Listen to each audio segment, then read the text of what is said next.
Parramatta get it done in the most crazy game I've ever seen. Let us know if you hear anything in this one, boys. We didn't, but I couldn't be happier because Parramatta now pull 2 games ahead of the Gold Coast Titans. We have a rather large wager on the Gold Coast Titans to win the wooden spoon, and that 11G payout's looking real good, so I don't really care about my little $100 loss tonight. I am stoked. Never been so happy to lose $100 in my life. Look, Parramatta, man, I've been saying this for the last 4 or 5 weeks and they've been losing games. I'm just genuinely excited to see what they look like next year.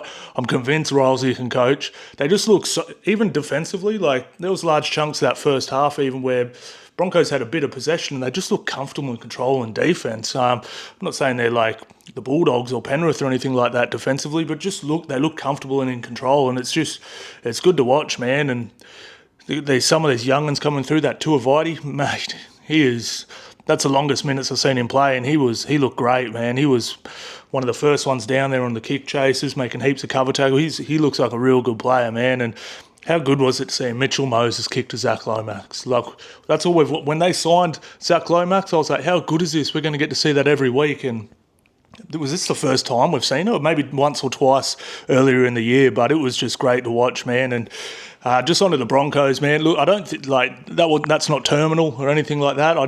They did look a little complacent. I just feel like, and I've said this so many times as well this year, I feel like they just kept trying to win it with a big pass.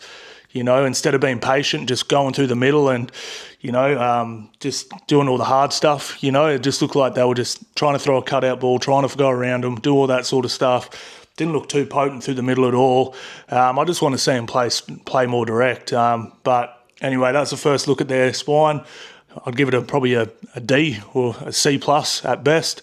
But shout out to Billy Walters, man. He's coming on. He's damn near the best impact player in the game at the moment. He looks absolutely incredible. But like I said, not terminal for Broncos, but they've still got a lot of work to do if they want to be genuine contenders this year. Bring on the next one, boys. Let's go.